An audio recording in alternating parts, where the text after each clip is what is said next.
Conscious schooling for kids, plant medicine, and why your past makes you a powerhouse.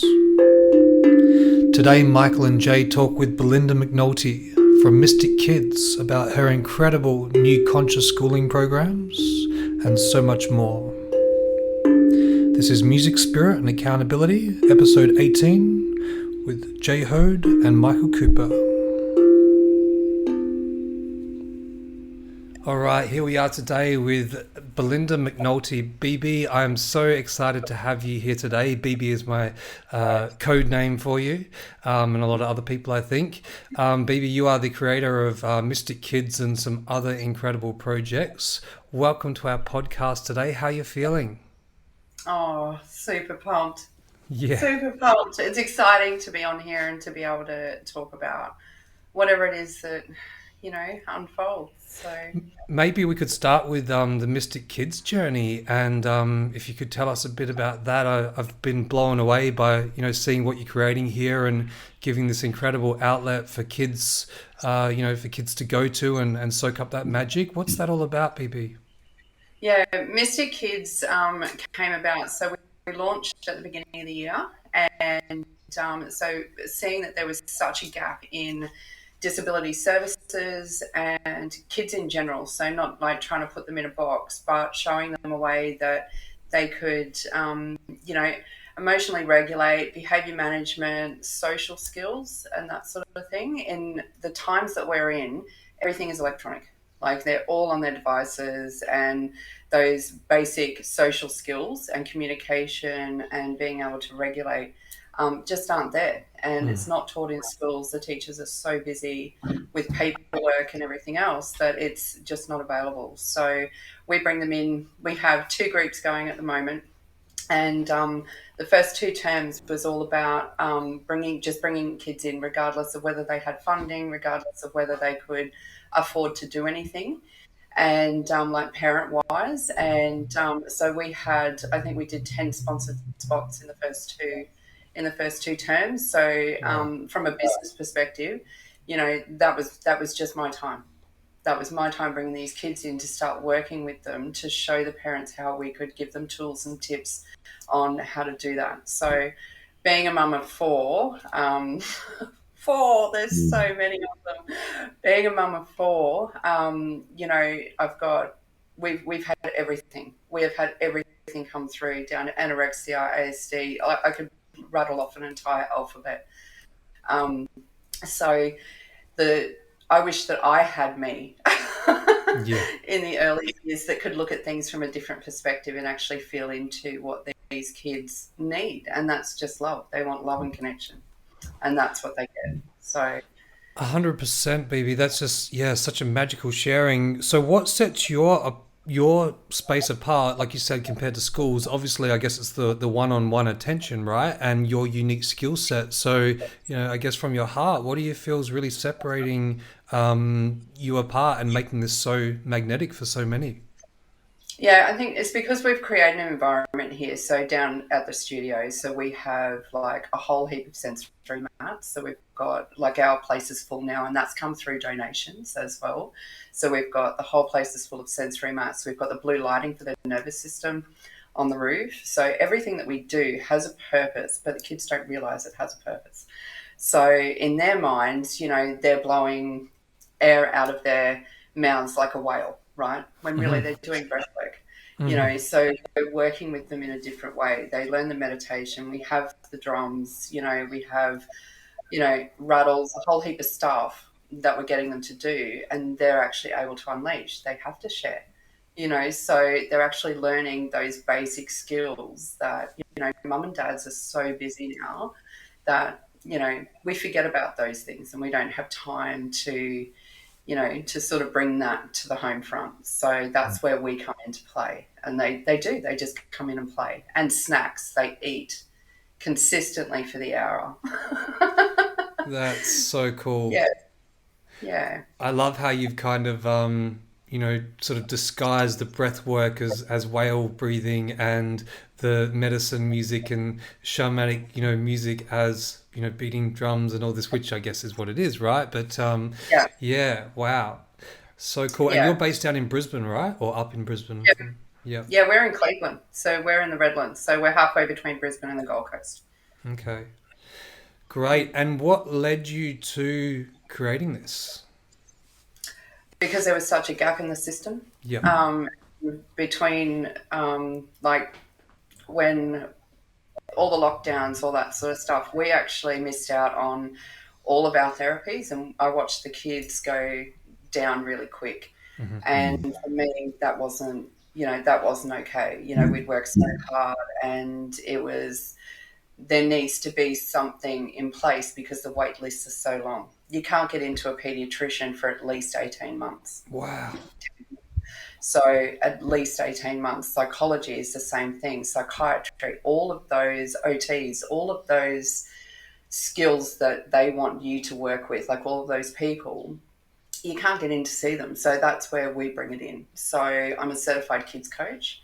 So, and with, all of my energy work and meditation and breath and all that sort of stuff, there's so much to choose from. So every session is completely different and it goes off the energy of the kids. What they bring to me, I work with.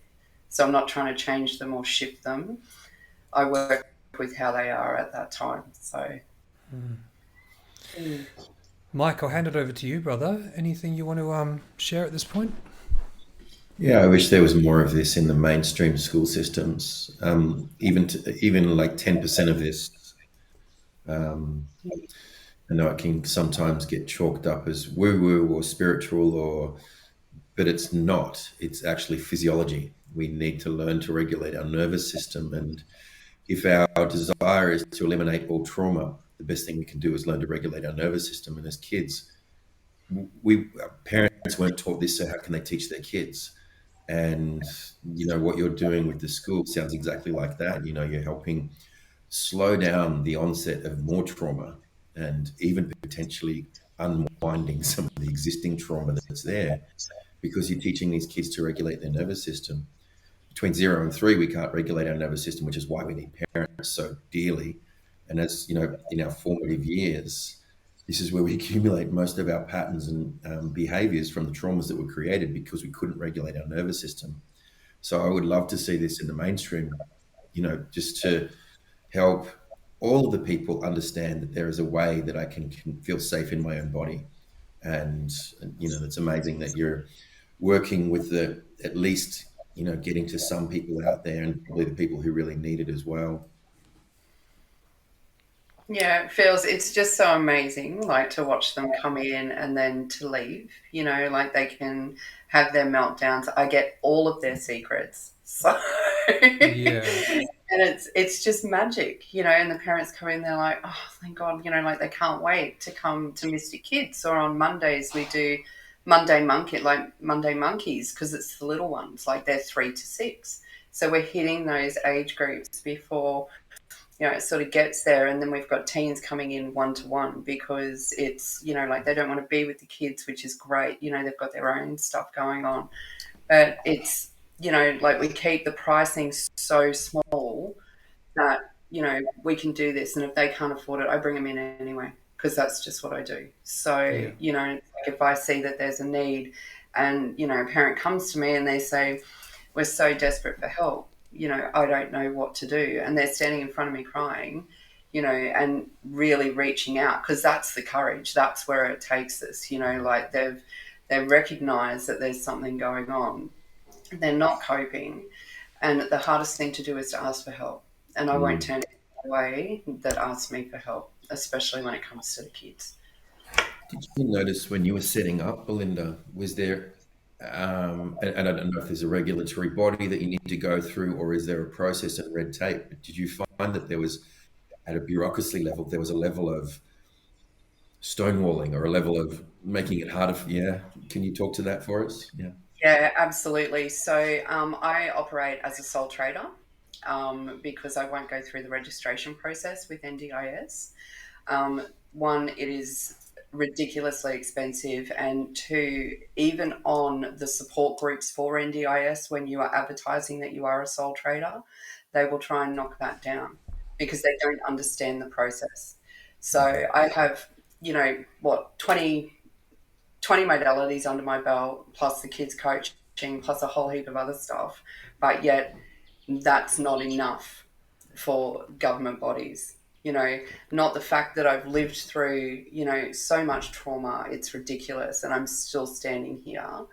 There's addiction, there's DV, there's a whole world of beautiful things that have created me. So, and that's my identity. And government departments are wanting to remove my identity, and I'm not having a bar of that. Mm.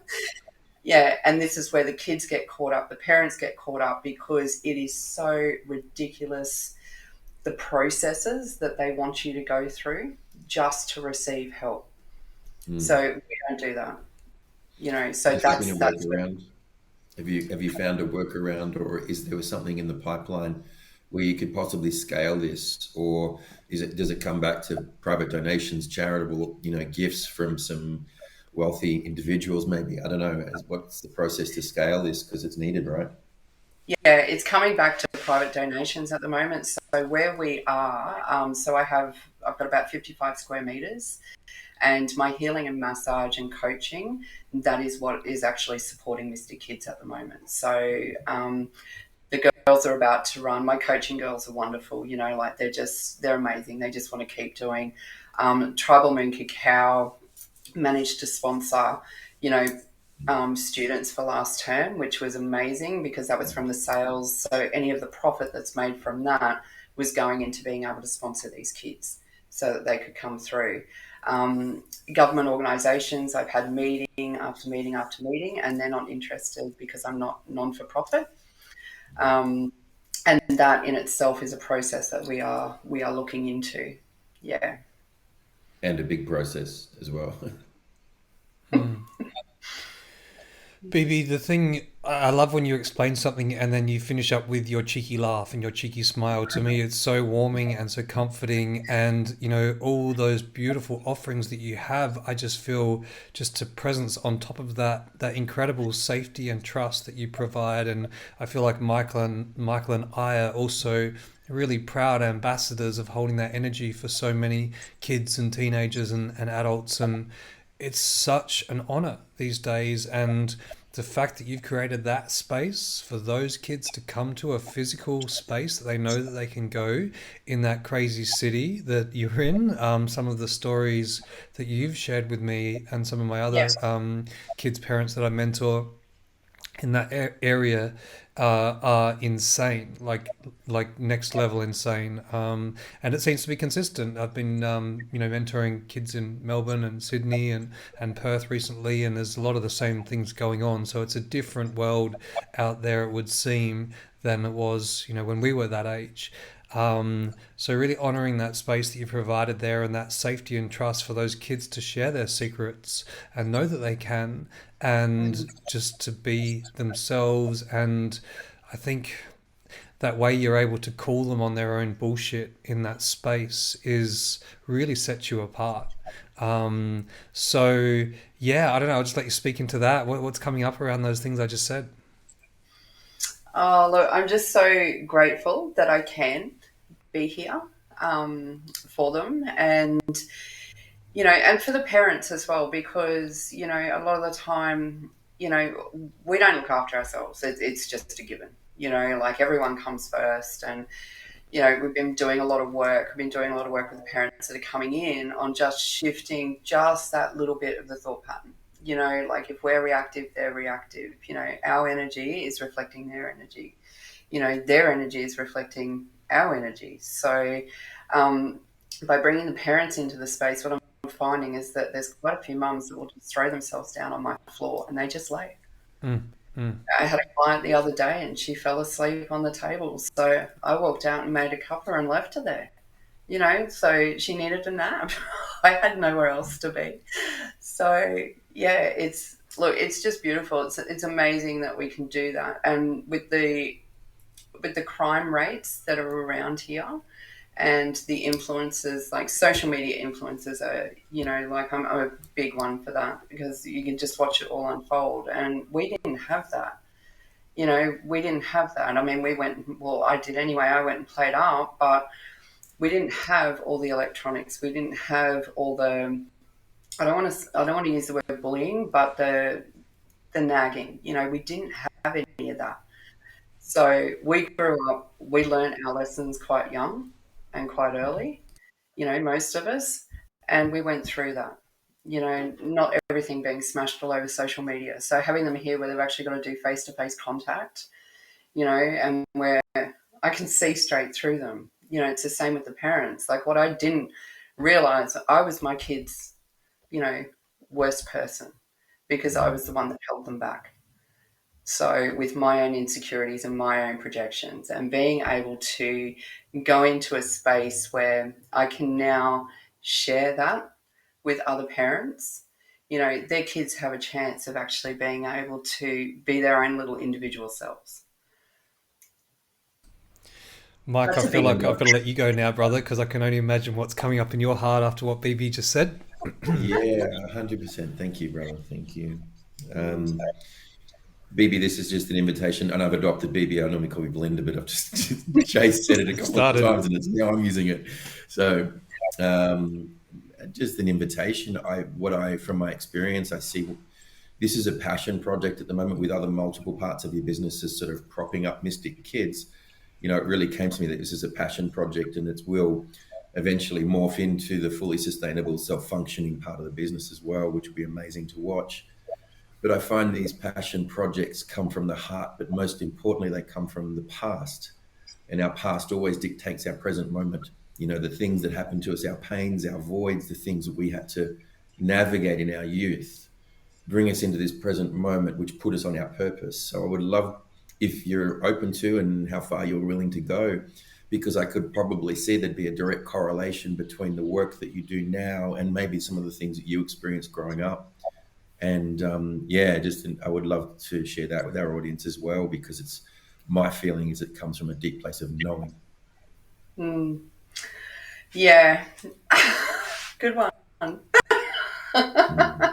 I'm so uncomfortable right now, but I'm about this, to BB. get really That's what this podcast is all about. We get uncomfortable all the time. Welcome to the show. I'm going to step into the comfortable now. Yeah, you will. I've had the little uncomfortable moment. My background was my parents are still together, so we didn't have split family or anything like that. We were all really good sports people, and at about, my voice is going a little funny, at about 14, 15, I think I was 14 when I had my first intravenous drug episode, and I held that and worked with that, dove in and out of some really dark places until I had my son at 21. And then I dove back in again. So my world up until I was about 26, 27 was all drug related.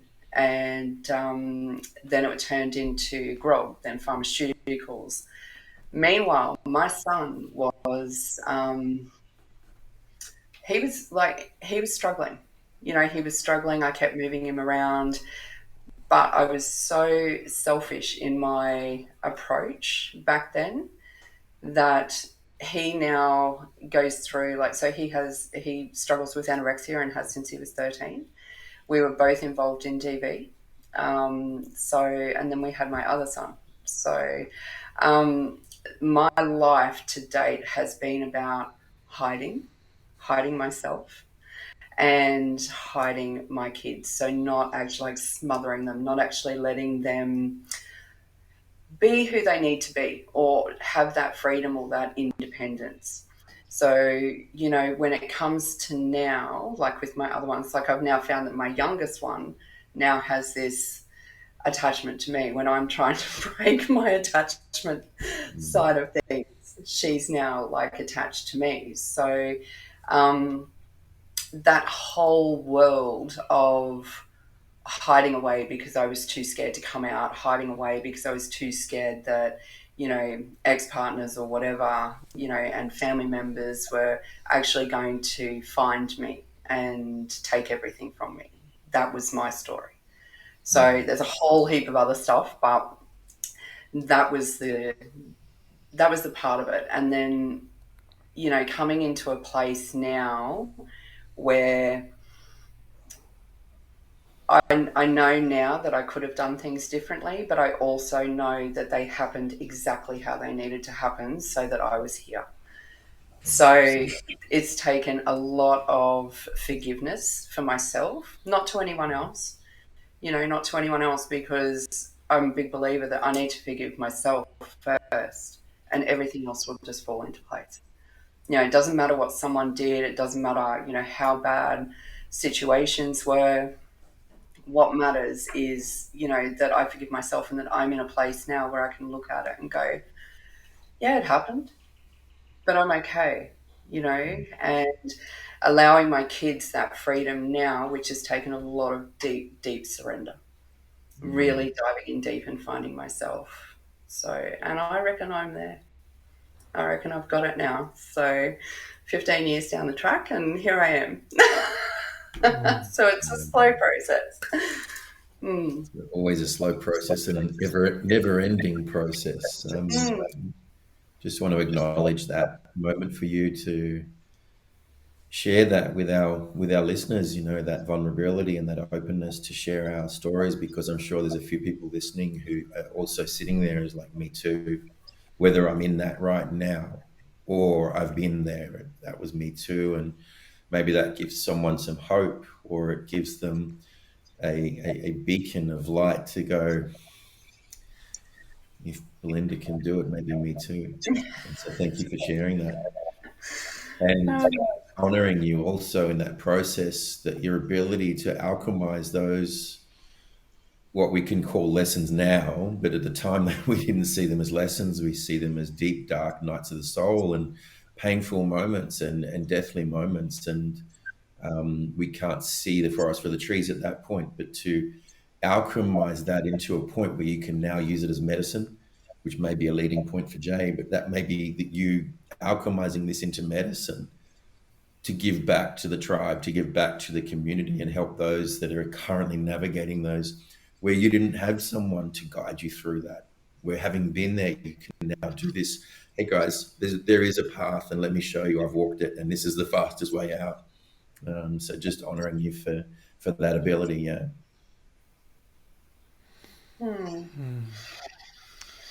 Mike, I love the way you speak, brother. It's just always such a pleasure to have your energy in the space, to be in your energy. Such a pleasure. And yeah, just with that too, just presencing that journey, BB, like, yeah, all those little things that you've been through, to get to this point, like far out, it just sets you apart, so uniquely. And I feel like this next chapter, kind of tapping into what Mike was saying too about expansing and really, I'll just share a bit of my personal story with you, BB, because when we started, I was really blessed that I was able to coach you for a 6-week program. I don't know, it seems like another lifetime ago. Now, it must have been a couple of years back now. And that transition that we went through in that 6 weeks was just phenomenal, I felt, and I think you would agree.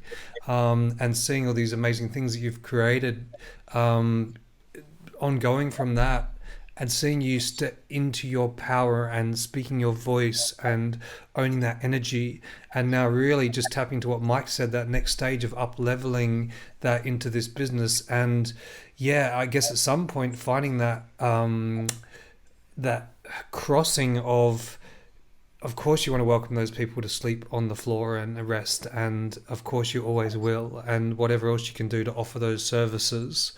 And moving forward, how you're able to scale that and bring that magic to really have this incredible project that, the full knowing that this can be supported, full knowing that this can be its own beast to support itself without you needing to finance it and all these things as it evolves, and those next stages of those boundaries of what's going to be set.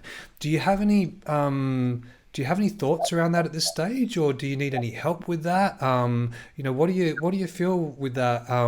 Definitely not trying to, get you on as a client or anything again, but just speaking that into the truth. Like, you got some really beautiful people in the space right now, and we're always here for you, and I'm sure there's lots of others, but just handing that over to you. What do you need right now? What do you need to get this sorted?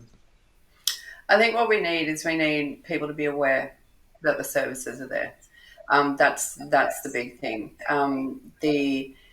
The end game is to actually have a house and a property where we can bring these kids in for respite, and allow them to just be them. So with the animal therapy, all of that sort of stuff, especially I'm really passionate about the fosters that are in the group homes, because we actually have, a young boy that comes to us every fortnight.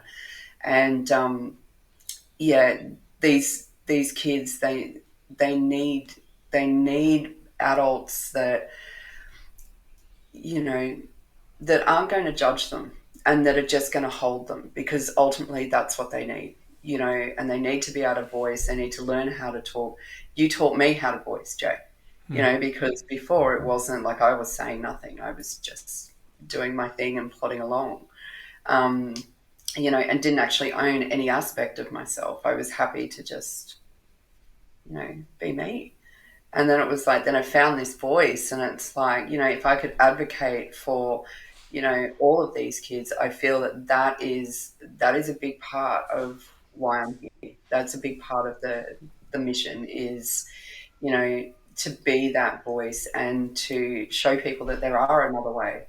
So I think for me, it's just getting that awareness. I had 3 new kids sign on yesterday, and all from the one family, and it's just beautiful. And that was simply by talking to people. So, yeah, how that looks, I don't know. I don't know how it looks, I think but I can definitely, feel it. yeah, showing up as you, like you just kind of sum that up then, the more you show up, the more you step into that, what was once discomfort that's now a comfort, or getting more comfortable, let's say. So stepping into that, the more you show up there, the more those clients are coming.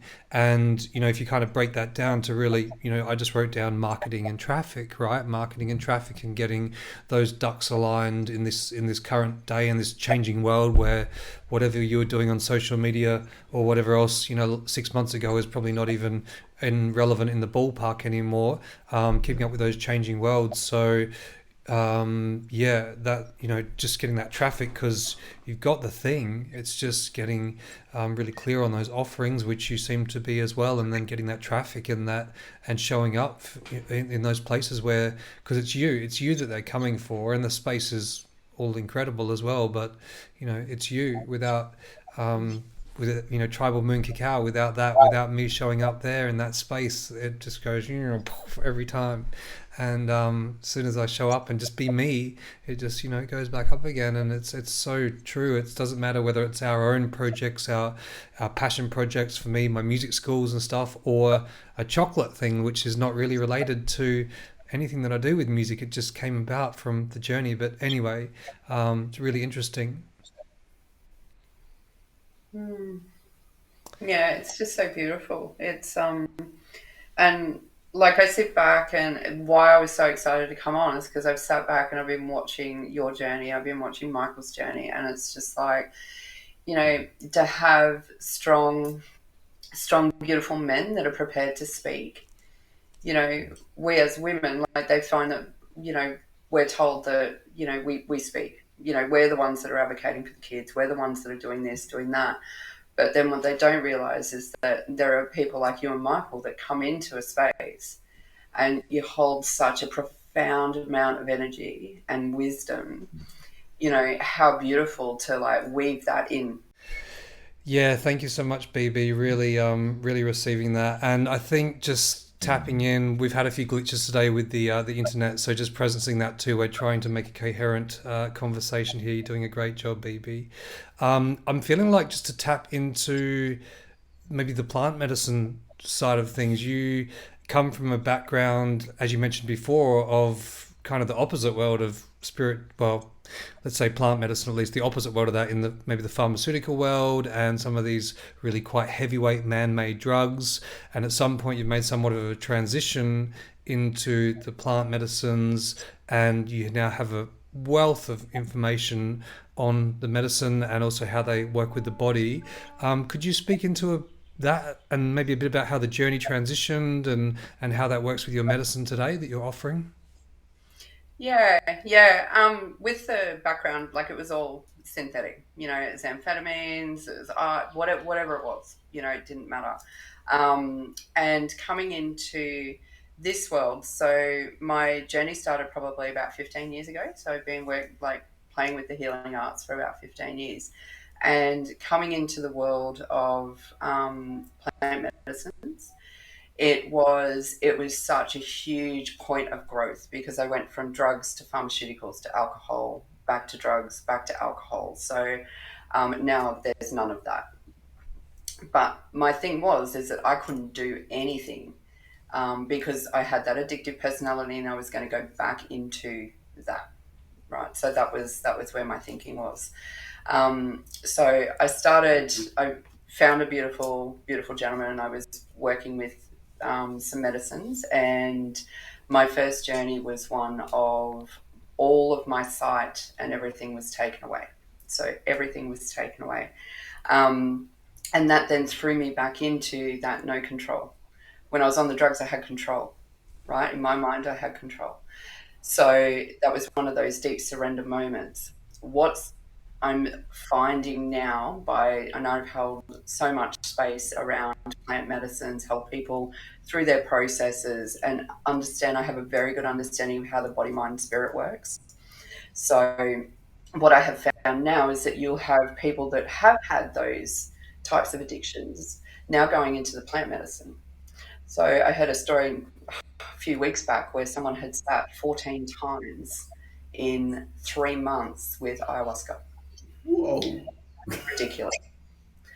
And ex-addict. So, or recovering addict, however you want to do it. So when we look at the plant medicines, they're like from a 3D perspective, there needs to be some kind of control around that for people to want to journey. I understand and have a very good understanding of all the benefits of working with these plant medicines. However, when you start to get into, ayahuasca, all of those types of ones, the heavier ones, not heavier, but the stronger plant medicines, then that's when you're finding that people are wanting more and more and more. So I've actually stepped back from the plant medicines. I haven't worked with them. I still work with a few, but not the stronger ones. So I haven't sat since last year. So I actually stepped right back in January. And I went, okay, what is it that I want? I connect with the medicine. Do I need to ingest it? Do I need to consume it? No, I don't. Right now you have people holding space that have no idea around how the body works, how the mind works, but yet they're spiritually tapped in, so that's okay. To me, that's not okay, and I'm quite passionate about this. So, Fair enough. if you are going to work with the medicines, then it's about doing your research. They absolutely have their benefit. Absolutely have their benefit. However, there is a fine line between working with the medicines and just doing it for the sake of feeling like you're hitting that high. So it's a really interesting process to watch. When we talk about serotonin and dopamine levels and that sort of thing, there are specific plants that match our serotonin levels. And they're the ones that they're working with. Like over in the States, it's just been introduced here in Australia, like it's legalized now. But those particular plant medicines are amazing, to work with PTSD, trauma, all of that sort of stuff. It's awesome. And then you've got the other side of it where you've got other plant medicines that match your dopamine. So, people that are out there holding space at the moment, like I would question that and I would go, are you actually aware of what these things can do to your body? And that's just my take. I love a good plant medicine sitting, but I'll do it my way. So yeah, but it's always interesting to have that conversation because it's very ripe at the moment. It is the in thing to do at the moment. So Mike, what's your thoughts on all that, brother? Very much seen. I have seen that path trend, and I use that word intentionally to be a trend. And I've heard of people doing 5-MeO DMT, and that's their first experience. That's straight into the rocket launcher, with no spiritual background, no mental fortitude, and physically not prepared. Following none of the protocols of the deities to cleanse the body and prepare ourselves for that. And unfortunately, these things happen. Like we get a few influencers like people, which is great because they bring awareness to these things, and then it becomes cool, and everyone wants to do it, but they don't understand the protocols of actually doing it properly, and the sacredness to it, and the spirituality, and what you're opening yourself to, because there's this body dimension, but then there's the fifth dimension and all the other dimensions that you're opening portals to. Some people aren't ready for that, and it really should be an inner calling, not something external of ourselves. That I've heard on social media, or one of my mates did this thing, and it really should be this pull that you have an inquiry first, and that it's never this knee-jerk reaction. It's a long process, like years, to get to the point of, all right, I'm gonna look at this thing a bit further now, and I think people are just sort of. I've heard people doing it from a party aspect. They take DMT for a Saturday night with their friends. So yeah, I think unfortunately there's two things at play here. There is the level of what's new and trending and what is cool, and then there's the commercialization or the bastardization of what the actual ritual is, and that happens with everything, right? It doesn't matter what we're talking about, whether it was in fitness, in finance, in business. People just catch on to the trends, and it runs like rapid fire. So, like Belinda said, for me, I exercise a lot of discernment when it comes to. I don't even make the recommendation. It's like, well, if you get the call and you really have that pull on the heart, let me know, and we'll sit with a couple of people that might be of the right standing. But yeah, I completely agree, wholeheartedly. And what's the solution to that? Education and. I think it's run its course. I think it's so far, because it's in the TV shows now, it's in the short films, it's in the long form films, it's everywhere, and I think it's the horse is bolted. I don't know if there is a solution for that. Okay. And all we can pray is those people that have these experiences that might not be ideal, that they are not completely turned away from it, and they seek better sources. Yeah. They seek the truth. There's true, and truth, but something closer to truth. Yeah, beautiful, brother. BB, before you spoke about your journey growing up, and we spoke about how, like, presence, that some of our listeners may be influenced by that, and really touched by that because they might be going through that or have gone through that and trying to get back on their feet. One thing that I kind of thought about too is they may have kids going through that right now. So it's probably highly likely also.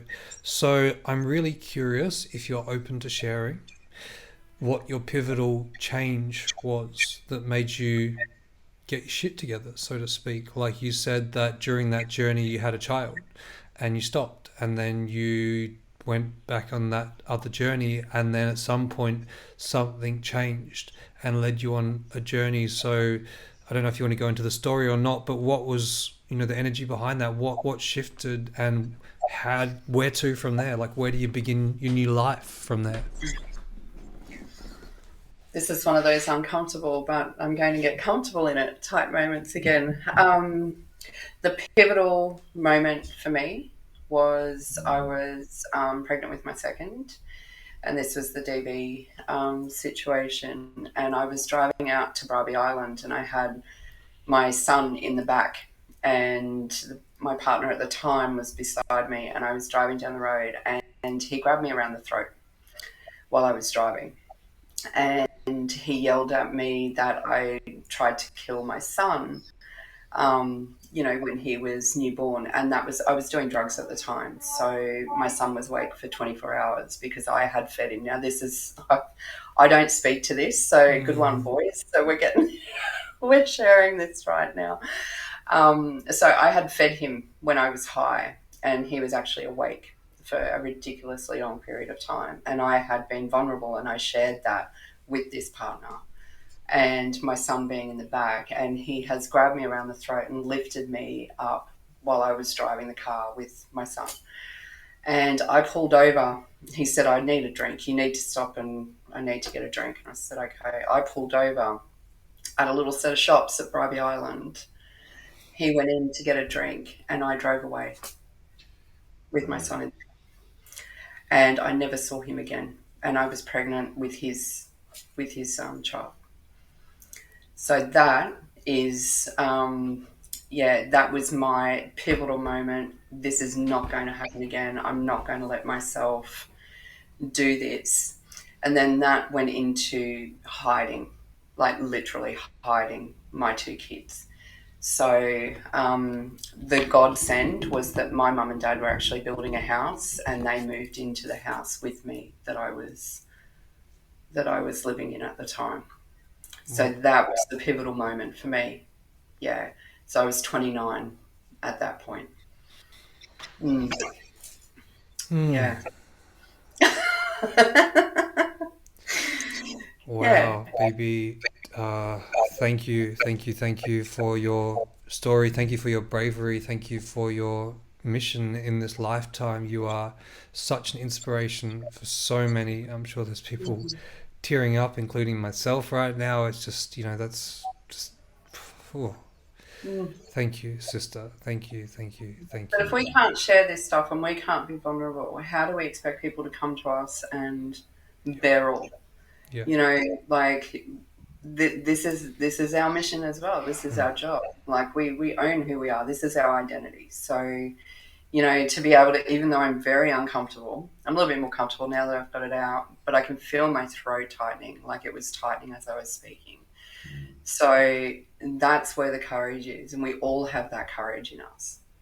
Sometimes it's just a matter of like having two beautiful boys like you here going, right, answer this. I love that word, courage. The Latin word of courage is cor and heart. It's from the heart, speaking one's truth from the heart. And so what you just did was not only spoke your truth from the heart, and so vulnerably and openly, but maybe you just gave the permission for someone else to find courage as well. So thank you. Beautiful.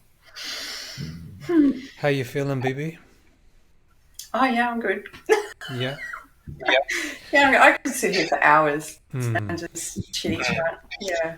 We're going to have to wrap it up, but I think what we'll do is we'll do a part 2 on this down the track, and just so grateful for your time today, BB. Just to wrap this up with all you're doing right now, where can people find you? This, Mystic Kidz School is just phenomenal. To have such a mentor who's been through so much like you in the space, I can only imagine the profound shifts that these kids must be having. Where can people find you?